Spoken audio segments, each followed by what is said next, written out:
Vamos a orar, hermanos. Padre, te damos muchas gracias en este día por esta gran oportunidad que nos das de estar reunidos como iglesia, poder disfrutar de esta comunión, Padre, este tiempo de alabarte juntos y también de este tiempo de poder estudiar la palabra juntos. Ponemos este tiempo delante de ti, Dios. Bendito eres. Amén. Sale, hermanos, capítulo 41. Como les había comentado la semana pasada, a partir del capítulo 40 de este libro de Isaías, el la intención, el propósito y el tono de estos capítulos son de consolación a la nación de Israel. Los primeros 39 capítulos estaban enfocados a descubrir nuevamente su pecado, hablarles de lo que habían hecho y explicarles por qué las consecuencias que estaban experimentando. Pero después de que había pasado todo eso, ahora la intención de Dios era consolar a su corazón. Y es de lo que vamos a estar hablando nuevamente desde aquí hasta terminar el libro. Esta segunda mitad del libro también tiene que ver con el Mesías. Muchos incluso han denominado que es la porción del Nuevo Testamento del libro de Isaías, porque está hablando acerca una y otra vez de Cristo, profecías acerca del Mesías, del cumplimiento del misterio de la salvación. Y quiero que podamos identificar, por lo menos en los 5 capítulos que siguen, algunas palabras claves. La primera, como en casi toda la Biblia, no temas. En los próximos 5 capítulos va a ser constante este tema, no temas. Siguiente, la idolatría. Y específicamente en estos 2 capítulos que vamos a estar viendo el día de hoy, el gran perdón y misericordia que brinda Dios a aquellos que se acercan a Él con un corazón humillado. Entonces son 3 puntos importantes. Ahora, no temas, ¿por qué? Porque estaban todas las demás naciones alrededor de Israel y había este gran peligro de guerra. Sabemos que por la ubicación geográfica de Israel, pues está rodeado de enemigos hasta el día de hoy. Y esto es lo que estaban viviendo en ese tiempo. Estaban en medio de potencias de guerra, de Babilonia, en este caso, bueno, estaban ya cerca los de Asiria, Egipto. Entonces había una constante de temor, de ansiedad de la nación de Israel por todo lo que estaba sucediendo alrededor. ¿Sale? Vamos a comenzar a leer, hermanos. Capítulo 41. Escuchadme, costas, y esfuércense los pueblos, acérquense, y entonces hablen, estemos juntamente a juicio. ¿Quién despertó del oriente al justo? Lo llamó para que le siguiesen, entregó delante de él naciones y le hizo enseñorear a reyes, los entregó a su espada como polvo, como jarasca que su arco arrebata. Lo siguió, pasó en paz por caminos por donde sus pies nunca habían entrado. ¿Quién hizo y realizó esto? ¿Quién llama a las generaciones desde el principio? Yo Jehová, el primero, y yo mismo con los postreros. Estos primeros 7 versículos, Dios se refiere o se dirige hacia las naciones que estaban rodeando a Israel.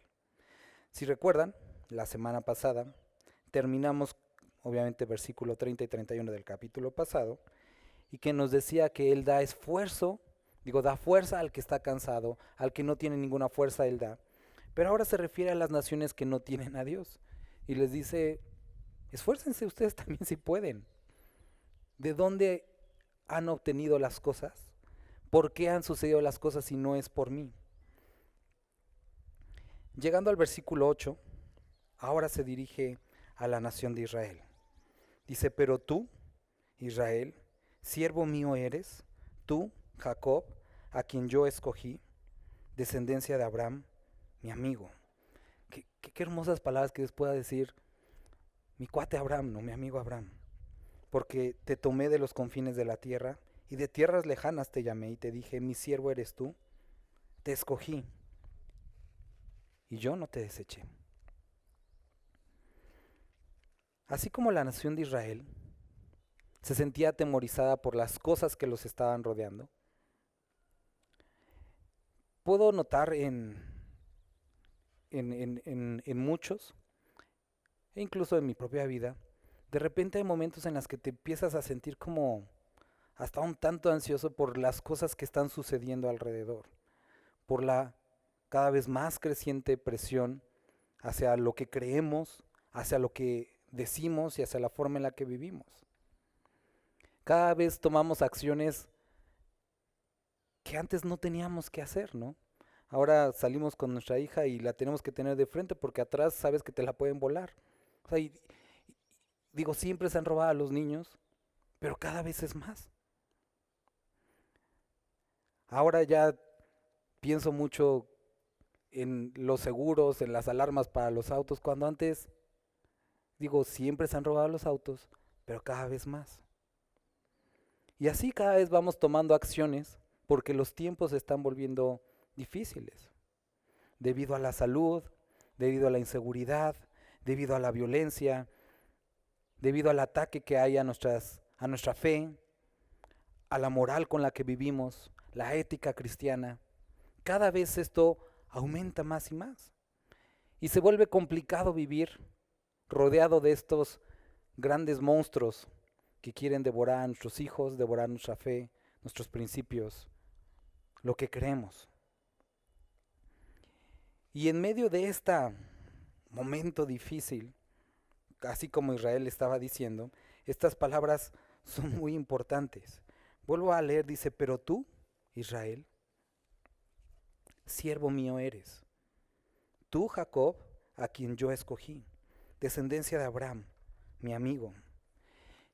Y cuando leemos capítulos como estos, primero decimos qué bendición, qué bonito escuchar estas palabras, pero entonces empieza a sonar nuestra alerta, si algunos lo han notado, decir, bueno, es que eso se lo está diciendo a Israel, no lo está diciendo a nosotros. Y es verdad.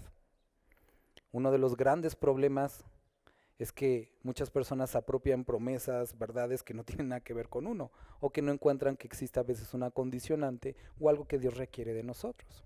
Pero en este caso, cuando dice, pero tú, Israel, siervo mío eres, nosotros tenemos que entender y nosotros hemos sido llamados a ser siervos de Dios. Dice tú, Jacob, a quien yo escogí, Dios nos ha escogido a nosotros también. Descendencia de Abraham, mi amigo, hemos sido llamados amigos de Dios.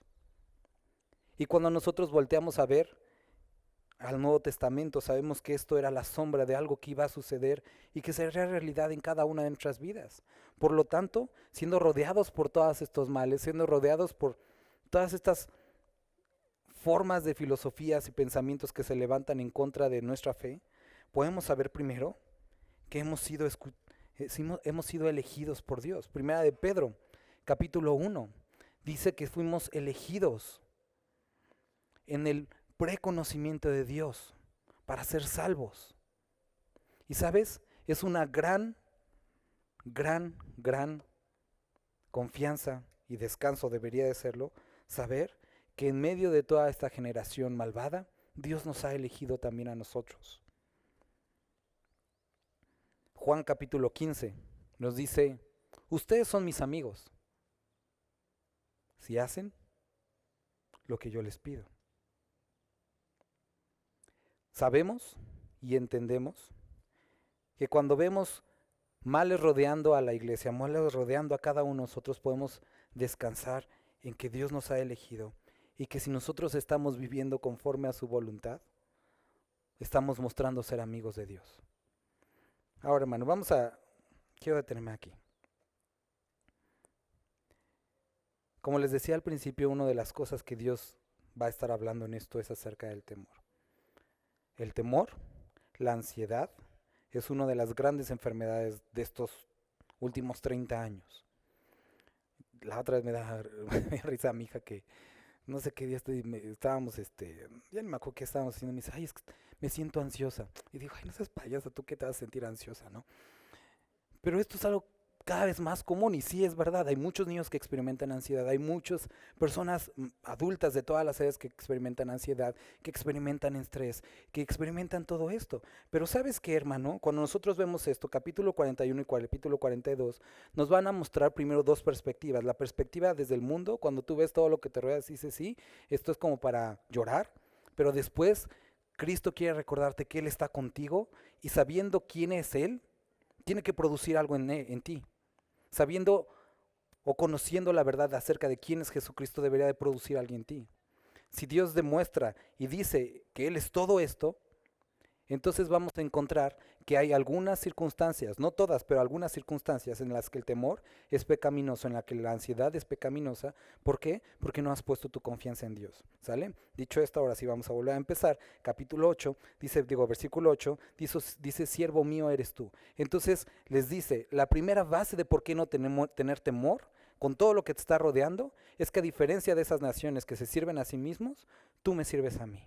Y si yo soy tu siervo, yo salgo por ti. Según la tradición de Oriente, es que cuando alguien venía a tu casa como invitado, tú tenías que encargarte de la seguridad de esa persona. Después, si tú tenías un siervo, obviamente te servía, pero tú eras encargado de su vida, de defenderlo, de cuidarlo y de proveerle. Por lo tanto, dice Israel, siervo mío eres tú. Entonces, en este respecto, no cabe lugar a temor ni ansiedad por lo que está rodeándote, porque tú eres mío. Y eso es lo mismo que Dios te dice a ti. Cuando leemos Pedro, que dice que fuimos llamados, que fuimos elegidos por Dios, eso quiere decir que podemos encontrar gran descanso en esta elección. Dice Jacob, a quien yo escogí, descendencia de Abraham, mi amigo. Versículo 9, porque te tomé de los confines de la tierra y de tierras lejanas te llamé. Lucas cita esto, hablando de ti y de mí. Lucas capítulo 3, en el versículo 29, dice que de oriente y de tierras lejanas, Él nos llamó. ¿Para qué? Para que nos sentáramos a la mesa del Padre. Entonces, así como Israel fue llamado y tomado desde muy lejano, nosotros también. ¿Y sabes? Esto es algo importante, porque nos dice, ustedes no me eligieron a mí, que sabemos que también lo menciona en el Nuevo Testamento. Yo los elegí a ustedes. Y esto es una gran seguridad, porque Él tomó la iniciativa. Entonces, cuando hay temor, cuando hay miedo, cuando hay ansiedad, querido hermano, tienes que descansar primero en la elección que Dios ha puesto sobre tu vida y que no fuiste tú, sino que fue Él. Y eso habla de un mayor interés del Padre que el que nosotros pudiéramos tener. Después dice, y te dije, mi siervo eres tú, te escogí y no te deseché. Santiago capítulo 2, versículo 5, dice que nos escogió o que escogió de lo pobre para hacernos ricos en la fe y herederos del reino. Eso es algo que Dios ha hecho por ti y por mí. Entonces vuelvo a repetir, dice versículo 9, mi siervo eres tú, te escogí. Vemos que Dios ha hecho lo mismo con nosotros y no te deseché. Probablemente muchas personas te han desechado. ¿Cuántos llegaron a pasar por eso de que no te escogían en los equipos de las escuelas y que no querían hacer trabajos contigo y en el trabajo ya en el área laboral lo mismo? Es algo tan común. Pero ¿sabes qué? Tienes a un Dios que no te ha desechado. A pesar de que sí somos sinceros, hemos hecho todo lo posible para que eso fuera lo que Dios hiciera con nosotros. Nuestro pecado debería de producir que Dios nos desechara. Pero en su infinita misericordia, Él no te ha desechado. ¿Quieres una prueba? Estás aquí. Hoy estás con vida. Esto no es producto de la casualidad, ni de la naturaleza. Hoy estás aquí porque Dios no se ha cansado de ti. Posiblemente tú hayas dudado de Él y hasta ya le hayas dicho, yo no quiero saber nada de ti. Como si eso fuera posible. Porque vemos la naturaleza y todo recuerda a Dios. Los cielos cuentan su gloria. La creación da testimonio de Él. Nuestro corazón latiendo da testimonio que existe un Dios. Él no nos ha desechado, hermanos. Y sabes, esta seguridad podemos tener. Después dice, no temas, porque yo estoy contigo. Entonces, primero, tenemos que saber que somos siervos de Dios, nos ha escogido. Somos amigos de Dios, o mostramos esta amistad mientras guardamos sus mandamientos. Él nos eligió, y aquí muy claramente nos dice, no temas. ¿Por qué? Porque yo estoy contigo. Primera cosa que dice, no debería de existir temor en ti porque yo estoy contigo. Entonces quiero que entiendas que el no temer no simplemente es una palabra de apapacho, sino es un mandamiento. Dios te está diciendo, no hay lugar para el temor. ¿Por qué? Porque yo estoy contigo. Y vuelves a decir, pero eso se lo dijo a Israel, nos los ha dicho muchas veces. Y empieza el libro de Mateo, los evangelios, y llamará su nombre Manuel, que traducido es Dios con nosotros. Y termina el mismo libro de Mateo, he aquí estoy con vosotros todos los días hasta el fin del mundo. La promesa de que Dios está con nosotros es constante y es para nosotros. Entonces, si tú el día de hoy estás experimentando temor por alguna circunstancia, Dios te dice no. Y no simplemente no porque no quiero, sino no porque yo estoy contigo. Y si tú sigues en temor, estás diciendo que tu problema, que la circunstancia es más grande que el que está contigo. No temas. Romanos capítulo 8 nos dice que no hemos recibido el espíritu de esclavitud para estar nuevamente en temor, sino de adopción, por el cual podemos clamar, Abba Padre. Y nuevamente habla de que no estamos desamparados, que hemos sido adoptados, hemos sido introducidos en su familia y por lo tanto no hay lugar para el temor. No desmayes. Y entonces Dios sabía que la nación de Israel y nosotros podíamos a veces experimentar temor, pero a veces también experimentar desánimo. ¿Por qué? Por lo que estaba alrededor de nosotros, por la vida difícil del creyente. Hemos estado hablando las últimas 3 semanas de temas similares, que hay momentos en los que experimentamos este cansancio, pero dice no desmayes y nuevamente nos da una razón por qué. Porque yo soy tu Dios que te esfuerzo. El libro de Efesios en el capítulo 3 versículo 16 nos dice, conforme a las riquezas de su gloria, podamos ser fortalecidos en el hombre interior. La semana pasada estuvimos hablando que Él da fuerza al que no tiene ninguna. Entonces, no simplemente Dios dice no temas porque no seas chillón, sino porque yo estoy contigo. Y después te dice no desmayes. Y no nada más porque eres un cobarde, un débil, sino porque yo puedo darte nuevas fuerzas. Y hermano, escucha esto de parte de Dios. Dice, no desmayes porque yo soy tu Dios, que te esfuerzo. Siempre te ayudaré. Siempre te sustentaré con la diestra de mi justicia. Cuando leemos siempre te sustentaré es algo, es hermoso, por ejemplo, cuando Dios hablaba a Pablo en 2 Corintios y le dice, en ese momento que te sientes débil, bástate mi gracia porque mi poder se perfecciona en tu debilidad. Son momentos en los que podemos encontrar fortaleza en nuestro Dios. He aquí que todos los que se enojan contra ti serán avergonzados y confundidos, serán como nada y perecerán los que contienden contigo. Buscarás a los que tienen contienda contigo y no los hallarás. Serán como nada y como cosa que no es aquellos que te hacen la guerra. Y tú dices, pero pues ese cuate que me está echando tierra en el trabajo, voy a ir el lunes y ahí va a seguir.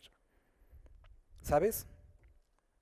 Cuando nosotros leemos el Nuevo Testamento encontramos que dice que nuestra lucha ahora no es contra carne y sangre, sino es en el territorio espiritual. Y es cuando nosotros podamos al libro de Apocalipsis en el capítulo 3, cuando se dirige a la iglesia de Filadelfia.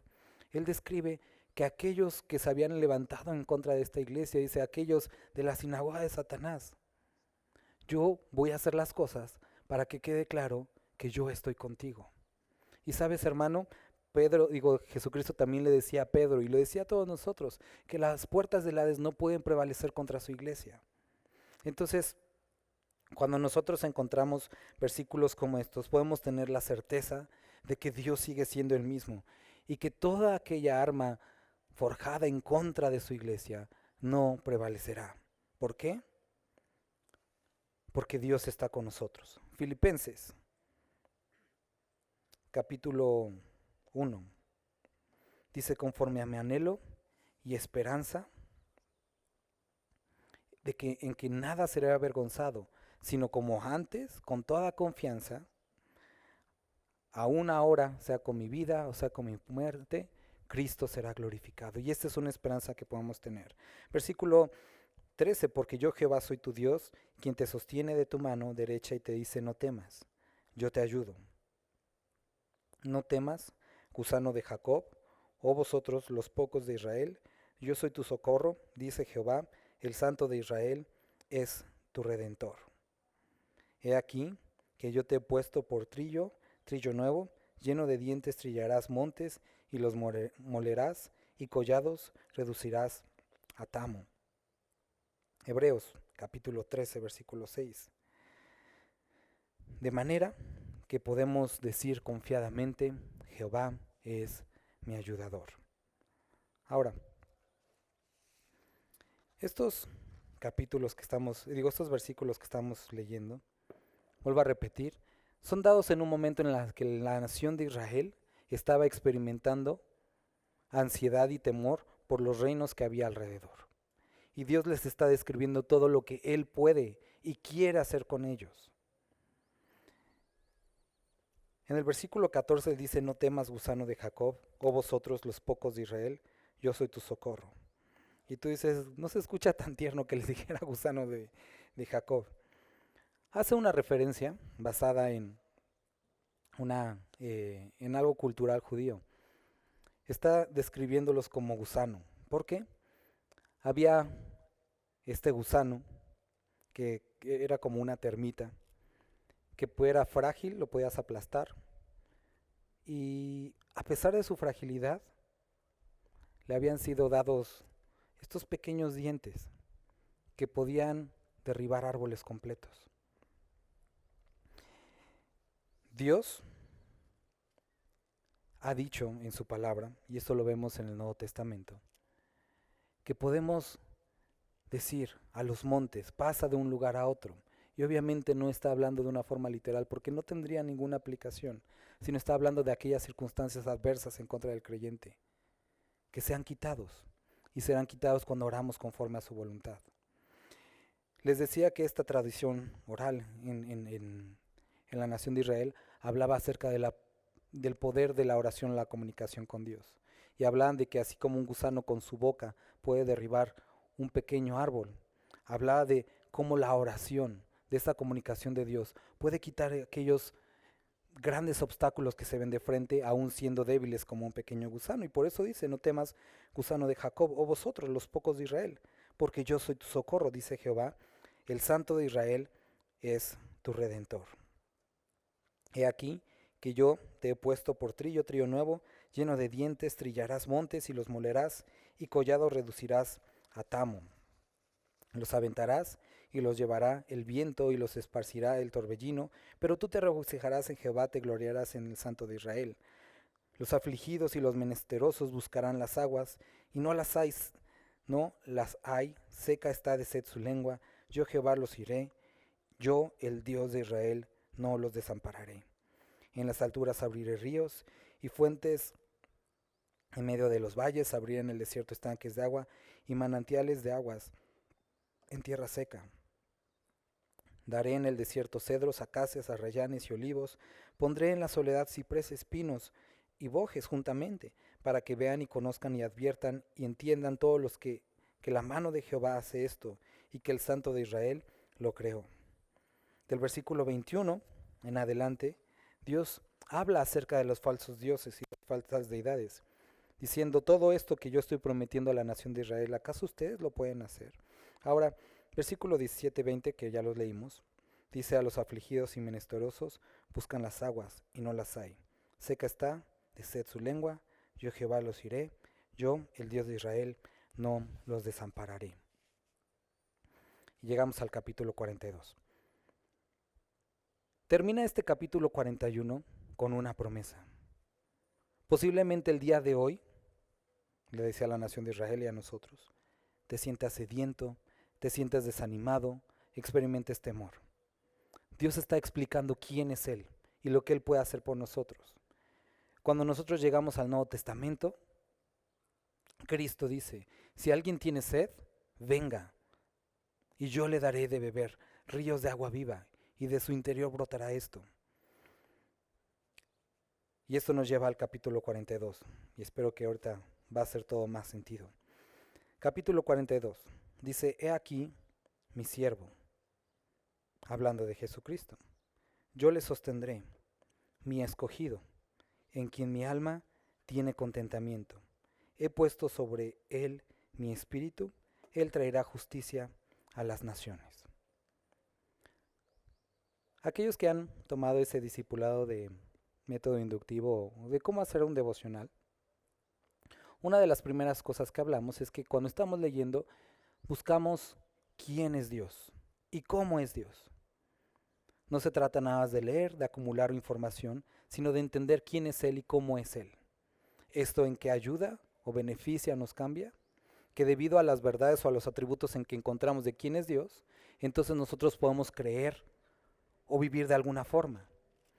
Cada vez que Dios se revelaba a su pueblo o a un personaje en la Biblia, le decía: yo soy tu Dios que te salva, yo soy tu escudo, yo soy esto, yo soy lo otro.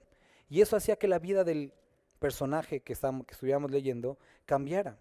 Y entonces cuando llegamos al capítulo 42, y ahorita después de haber leído el capítulo 41, Él ha prometido unas cosas, pero Él va a demostrar quién es Él y por qué Él puede cumplir estas cosas que acabamos de ver. Primero dice, así como le dijo a la nación de Israel: he aquí mi siervo. En el libro de Filipenses, nosotros encontramos Filipenses capítulo 2, versículo 6, dice de Jesucristo que no estimó ser igual a Dios, sino que se humilló y haciéndose obediente, se hizo obediente hasta la muerte y muerte de cruz. Dice que no estimó ser igual a Dios como algo a que aferrarse. Entonces primero aquí vemos dos cosas. Jesucristo siendo Dios, esto no lo estimó tanto como obedecer al Padre. ¿Y cuál era la voluntad o decisión del Padre? Salvarte. ¿Por qué? Porque su palabra dice que de tal manera amó Dios al mundo que dio su Hijo unigénito. Entonces, primera cosa, si Dios nos ha amado tanto como para dar a su Hijo, si Dios nos ha amado tanto como para despojarse de quién Él era, ¿cómo no podrá salir en tu auxilio el día de hoy? Él se puso en esta condición de siervo para que tú y yo pudiéramos disfrutar de una vida diferente. No temas. Él ha hecho o ha dado lo más grande que tenía. Se ha despojado de sí mismo. Dice: yo le sostendré. ¿Recuerdas qué es lo que Jesucristo decía a los apóstoles? Yo los envío como ovejas en medio de lobos. Y así es como fue enviado Jesucristo en medio de esta nación pecadora. Pero Dios le dice: yo lo sostendré. ¿Cómo es posible vivir como oveja en medio de lobos? ¿Cómo es posible vivir amando, perdonando, orando por nuestros enemigos en medio de una generación que no le importa ni le interesan este tipo de valores? Dios dice: yo te sostendré. Y sabes, hermano, hay cosas difíciles, asuntos difíciles de vivir cuando somos creyentes. Pero Dios dice: yo te puedo sostener en eso. Vive de la forma en la que yo te he pedido y yo te sostendré.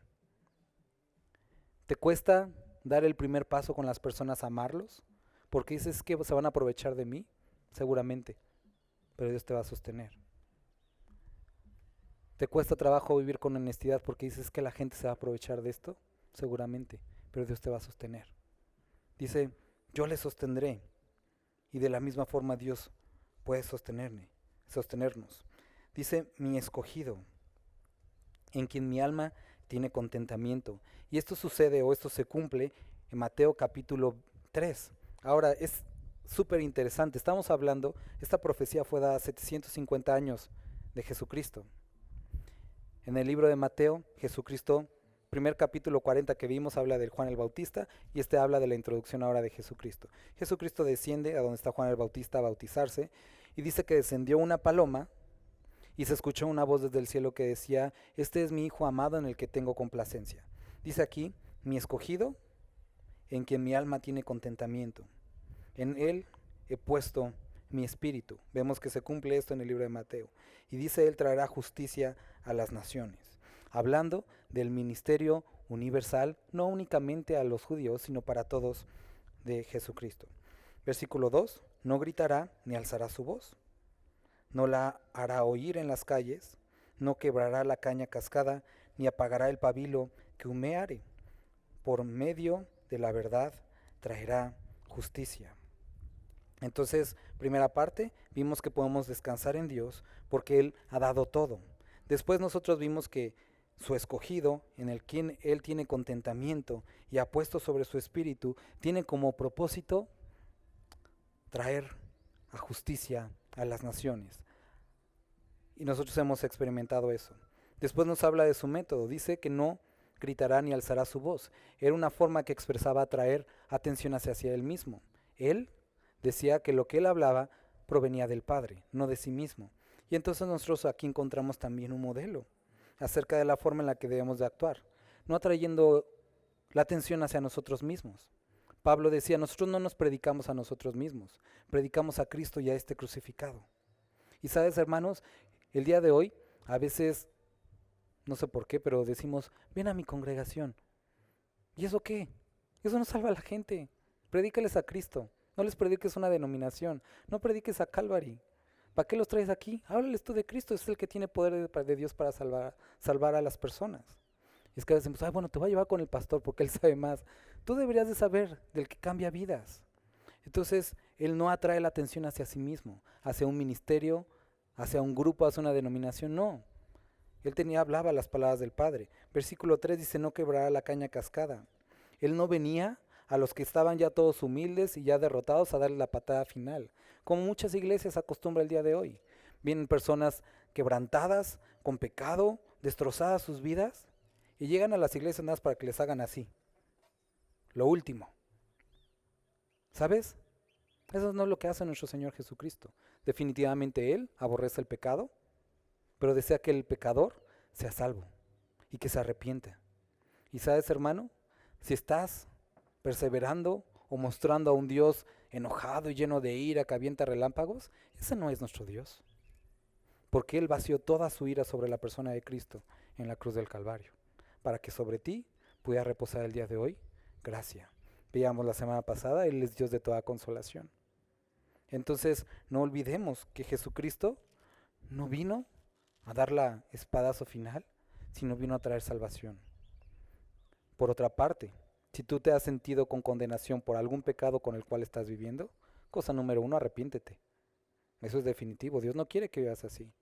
Pero por otra parte, sabe y entiende lo que dice la palabra. Hijitos míos, estas cosas os escribo para que no pequéis. Pero si hubieres pecado, recuerda, abogado tienes para con el Padre, a Jesucristo el justo. Y si algo está como aquí, una y otra vez, gracias a Dios porque tu alma no ha sido cauterizada. Arrepiéntete. Y una vez que te has arrepentido, Dios puede cambiar tu vida. Y no debes de vivir en condenación. Nuevamente lo que leíamos, Dios no nos ha dado espíritu de esclavitud, nuevamente para vivir en temor, sino de adopción. ¿Sale? Entonces no quebrará la caña cascada, ni apagará el pabilo que humeare, sino que por medio de la verdad traerá justicia. Versículo 4, Él no se cansará ni desmayará hasta que establezca en la tierra justicia, y las costas esperarán su ley. ¿Te has cansado de alguna persona? ¿Te has cansado de alguna circunstancia? Posiblemente. Pero ¿sabes qué? Dios no se cansa de ti. Eso es un gran descanso. O sea, yo a veces pienso, si yo me tuviera que cansar de mi Dios, yo ya me hubiera cansado de mí mismo. Desde hace años yo ya me hubiera eliminado a mí mismo. Pero Él no se cansa. O sea, a veces tú te paras en la mañana y te ves al espejo y dices, otra vez, ¿no? Él no, Él te ve todas las mañanas, todas las noches y Él no se cansa de ti. Y sabes, también nos dice su palabra, que el que comenzó la buena obra, en nosotros la va a terminar. Hermano, si Él no se ha cansado, hay gran esperanza, hay oportunidad de cambio, hay esperanza y el temor no cabe aquí. Porque muchos dicen, es que no creo que Dios me pueda perdonar. Por supuesto que puede. Es que tú no sabes lo que yo he hecho. ¿Y qué que yo no lo sepa? Él sí lo sabe. ¿Y sabes? Dice la palabra también que aún siendo pecadores, Cristo murió por nosotros. Por lo tanto, animémonos en esto y procedamos al arrepentimiento. Versículo 5, así dice Jehová Dios, creador de los cielos y el que los despliega, el que extiende la tierra y sus productos, el que da aliento al pueblo que mora sobre ella y espíritu a los que por ella andan. Yo Jehová te he llamado en justicia. Dios es especialista en los peores casos, en los más difíciles, en las personas que tú dices, no, es que de él seguro de seguro él sí no se va a salvar. Dios puede con todos, con cualquier corazón. Por eso dice, así dice Jehová, creador de los cielos, volteas a ver arriba, y el que los despliega, y después volteas a ver abajo, y el que extiende la tierra y sus productos, y después volteas a ver a tus semejantes, el que da aliento al pueblo, el que ha creado lo de arriba, lo de abajo, y el que los que estamos todos alrededor. Él te dice, yo te he llamado en justicia, mis métodos son justos, mis palabras son justas, y dice, y te sostendré por la mano. ¿Qué es lo que hace un niño cuando se asusta? O te brinca o te agarra de la mano. Y Dios anticipa esto y te dice, yo te voy a guiar por la mano. ¿Te sientes perdido el día de hoy? Dios te toma la mano y te dice, tú no puedes, yo te llevo. Y hace ahí aquí otra aplicación, otra imagen bonita. Aquellos que estaban ciegos, que necesitaban ser guiados. No había antes las rayitas que tenemos en nuestro bonito zócalo. Entonces eran llevados por la mano. Y si tu pecado te ha hecho ciego de tal forma que no puedas ver, Él dice, yo te llevo por la mano. Y entonces es cuando lámpara es a mis pies tu palabra. Yo Jehová te he llamado en justicia y te sostendré por la mano. Te guardaré y te pondré por pacto al pueblo, por luz de las naciones. Está escribiendo esto a Jesucristo. Esto es lo que Dios haría con nuestro Señor Jesucristo. En cada paso, en cada momento difícil, cuando lo escupían, cuando lo golpeaban, para que abras los ojos de los ciegos, para que saques de la cárcel a los presos y de casas de prisión a los que moran en tinieblas. Yo Jehová, este es mi nombre, y a otro no daré mi gloria, mi alabanza a esculturas. Y esto se cumple, ¿recuerdas cuando Juan el Bautista le dice a Jesucristo, ¿eres tú al que debíamos de esperar o otro? Y Jesucristo le dice, díganle a Juan que los ciegos ven, los mudos hablan, los cojos son sanados, el evangelio es predicado a los pobres, y entonces se cumple esto.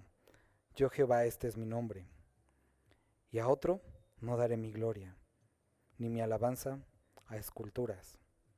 He aquí, se cumplieron las cosas primeras, y yo anuncio cosas nuevas. Antes que salgan a la luz, yo os lo haré notorias. Pedro dice, segunda de Pedro capítulo 1, que tenemos la palabra profética más segura a la que podemos acercarnos. Como te decía, esta profecía fue hecha 750 años de la llegada del Mesías. Y todo se cumplió. Todo aquello que ha hablado de ti y de mí Dios, podemos tener la seguridad que como esto se cumplió, también será cumplido. Tanto aquello que nos confronta, como aquello que nos consuela. Hermano, hermana, este versículo aquí está puesto por algo muy importante. Él describió la forma en la que puede ayudarte. Después describe capítulo 42, quién es Él y por qué Él está capacitado para ayudarte y cumplir todo eso. Y después, este último versículo nos muestra, así como todo esto que digo se cumplió, puedo cumplir lo que he dicho de ti. Y sabes, hermano, es una gran seguridad. Ahora, cuando tú eres verdadero y derecho con las personas, y alguien te dice, ay, es que nomás te veo y no puedo confiar en ti, ¿no te sentarías ofendido? Tú dirías, pues, ¿qué te he hecho, no? Para que no confíes en mí. Es que de veras he intentado mucho, pero me cuesta confiar en ti. Tú dices, pero pues nunca te he robado. ¿Qué es lo que le hacemos a Dios? Oramos y le decimos, Dios, es que me cuesta trabajo confiar en ti. De veras intento, pero no puedo confiar en ti. ¿No crees que esto atenta en contra de quién es Dios? Él nunca ha fallado, Él siempre ha cumplido. Él se ha dado completamente para que le salgamos con que no puedo confiar en ti. ¿Por qué? Y entonces se vuelve un mandamiento, porque Él nos ha pedido no temas, confía en mí, mis palabras son verdaderas. aunque ustedes sean infieles, yo siempre soy fiel. Timoteo lo dice, porque Dios no puede negarse a sí mismo, ni quién es Él. Versículo 10, cantad a Jehová un nuevo cántico, su alabanza desde el fin de la tierra. Los que descendéis al mar y cuanto hay en él, las costas y los moradores de ellas, alcen la voz, el desierto y sus ciudades, las aldeas donde habita Cedar. Canten los moradores de Sela y desde la cumbre de los montes den voces de júbilo. Den gloria a Jehová y anuncien sus loores en las costas. Jehová saldrá como gigante y como hombre de guerra despertará celo, gritará, voceará, se esforzará sobre sus enemigos. Desde el siglo he callado, he guardado silencio, me he detenido, daré voces como las que están de parto, asolaré y devoraré juntamente. Convertiré en soledad los montes y collados, haré secar toda su hierba, los ríos tornaré en islas, y secaré los estanques, y guiaré a los ciegos por camino que no sabían, les haré andar por sendas que no habían conocido delante de ellos. Cambiaré las tinieblas en luz, y lo escabroso en llanuras. Estas cosas les haré, y no los desampararé. Serán vueltos atrás y en extremo confundido los que confían en ídolos y dicen a las imágenes de fundición, vosotros sois nuestros dioses. Versículo 18. Bueno, antes del 18. La primera palabra que les dije, no temas. Después, segundo punto importante, la idolatría. ¿Por qué la idolatría era un problema? Bueno, primero porque eso era algo que Dios les había primero dicho desde que entraron a la tierra prometida. Cuando entren a la tierra, no sigan a los dioses de las demás naciones. No lo hicieron. Ahora, en este momento que ellos estaban viviendo, los dioses obviamente jugaban un papel fundamental en sus creencias. Si por los dioses estaban conquistando a las naciones, eso era lo en lo que se apoyaban, entonces Dios tendría que ser más grande que sus dioses para que yo pudiera confiar en Él. Y Dios les dice, yo soy más grande que cualquier cosa, no existe ningún otro Dios más que yo. Por lo tanto, no se apoyen en lo que se apoyan en las naciones. Entonces, una vez habiendo dicho esto, versículo 17 nos dice que serán vueltos atrás y en extremo confundidos los que confían en ídolos. El día de hoy ya no es algo común que cada nación tenga así sus ídolos y Baal y todo eso. Ahora, si sigues yendo, si hay aquí en México, que cada iglesia tiene su patrono, obviamente, pero la confianza en general de las personas hoy ya no se pone en imágenes, sino se pone en circunstancias, en personas, en dinero. Y es exactamente el mismo principio. No confíes en aquello en lo que confían las demás personas. Confíen en Dios. Ahora sí, versículo 18. Sordos, oíd, y vosotros ciegos, mirad para ver. ¿Quién es ciego, sino mi siervo? ¿Quién es sordo, como mi mensajero que envié? ¿Quién es ciego como mi escogido y ciego como el siervo de Jehová? Que ve muchas cosas y no advierte, que abre los oídos y no oye. Está hablando de la nación de Israel. Jehová se complació por amor de su justicia en magnificar la ley y engrandecerla. Mas este es pueblo saqueado y pisoteado, todos ellos atrapados en cavernas y escondidos en cárceles. Son puestos para despojo, y no hay quien libre a los despojados, y no hay quien diga restituir.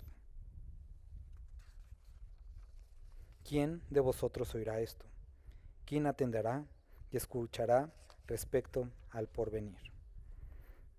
Versículo 18 al 22 nos dice que a pesar de todo esto que había dicho Dios, a pesar de todo esto que demostraba que Él era, la nación de Israel estaba viviendo como un pueblo saqueado, pisoteado, escondido y puesto para despojo. No habían confiado en Dios. Esa era la forma en la que estaban viviendo. Y dice, no hay quien diga restituid. Capítulo 41 de uno de los versículos que leímos decía, yo soy tu redentor. Es la palabra Golán, que era el pariente, era una forma cultural. Había un pariente que era el que restituía cuando algo se perdía, cuando alguien caía como esclavo, ese pariente podía sacar a las personas de su problema. Y Cristo dice, yo soy su Golán, yo soy su redentor. Y aquí dice, no hay quien diga restituid. Y eso era lo que hacía el pariente redentor. Él decía, vamos a restituir esto. Y era el que podía rescatar una tierra y todo esto. Vuelvo a repetir. Versículo 22 nos dice que el pueblo de Dios estaba viviendo de esta manera. A pesar de todo lo que Dios les dijo que Él era y todo lo que les prometió, ellos estaban viviendo como si no tuvieran Dios. Y entonces, versículo 23, Dios nos lo dice muy directo. ¿Quién de ustedes va a oír esto? ¿Quién va a atender? ¿Y quién va a escuchar con respecto a su futuro? ¿Qué vas a decidir? Porque hoy puedes decir, qué bonita palabra, pero sigo viviendo en miedo, sigo viviendo en ansiedad, y caer en la condición de Israel, como si no tuvieras Dios, como si no tuvieras esperanza, como si no tuvieras, si te hubiera dicho esto. Versículo 24, ¿quién dijo a Jacob en botín y entregó a Israel a saqueadores? ¿No fue Jehová contra quien pecamos? ¿No quisieron andar en sus caminos, ni oyeron su ley? Y los recuerda.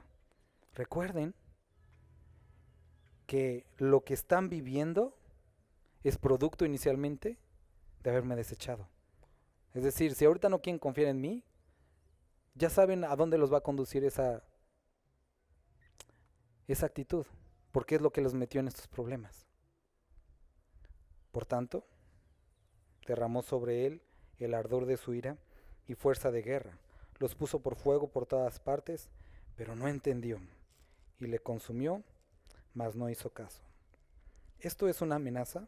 No, es una advertencia, que los caminos del hombre generalmente son a la perdición. Y cuando tú decides tomar tu propia prudencia, tu propio consejo y buscar tu propia fuerza, Dios dice, si quieres, a ver a dónde te lleva eso. Y no es que Dios te produzca eso, es que tú mismo buscas esas consecuencias. Eso son las consecuencias del camino. Dios dice, este camino te lleva a la perdición y en este camino estoy yo. ¿Cuál escoges? Y a veces decimos, no sé qué escoger. Debería ser tan obvio. Pero ¿qué vamos a hacer el día de hoy? Hermanos, más y más casos ha habido a lo largo de estos 2 años de ansiedad, de temor, de miedo.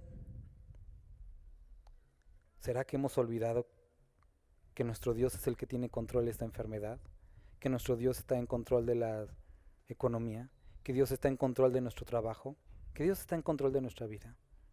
No hay nada de lo que te acontezca que Dios no pueda cambiar ni encaminar. Termino con la historia de José. Cuando muere Jacob, los hermanos de José se asustan y se acercan a José y le dicen, oye, y no era cierto, mi papá dijo que nos perdonaras por lo que te hicimos, ¿no? Porque ellos decían, chin, pues ya se murió nuestro papá y ahora sí, pues quién sabe qué nos vaya a hacer. Y José les dice, es que no han entendido, ¿verdad? No fueron ustedes. Dios tenía en su plan y en su control todo esto, para que lo que ustedes intentaron hacerme mal, Dios lo transformó en salvación para todos. Y sabes, hay cosas que a nuestra vista es como, para hacernos mal. Y a veces a lo largo de los años, o a veces no, vemos y decimos, esto tenía un propósito. Hermano, Dios tiene en control nuestra vida. Lo repetimos a veces como periquitos, sin entender que a los que aman a Dios, a los que conforme a su propósito hemos sido llamados, todo nos ayuda bien. Pero a veces no lo creemos. Si lo decimos y decimos creer en Dios, tenemos que creer que todas estas cosas, incluso esto, tiene un gran propósito. Estoy convencido de que se viene un gran trabajo para todos nosotros. Y de hecho ya hay un gran trabajo. Pero necesitamos confiar en nuestro Dios. Vamos a orar juntos. Padre, gracias por tus hermosas palabras, con las cuales consuelas cada área de nuestra vida. Te quiero rogar, si aquí hay alguien que ha experimentado temor, ansiedad, que pueda ser todo pensamiento llevado cautivo a la obediencia a ti. Que podamos descansar en ti, porque sabemos que tenemos Dios en quien confiar. No estamos solos. No hay arma. No hay principado. Incluso dices que no temamos lo que pueda hacer el hombre. Nuestra esperanza está en ti, Dios. Podemos decir confiadamente el día de hoy que alzamos nuestros ojos a todas partes. Y no estamos preguntándonos de dónde viene nuestro socorro, porque sabemos que nuestro socorro proviene de ti, que has creado los cielos y la tierra. En ti está nuestra salvación y en ti está nuestra esperanza. Perdónanos si hemos puesto nuestros ojos en el hombre y ayúdanos a depender completamente de ti. Bendito eres Dios. Amén. Amén, hermanos.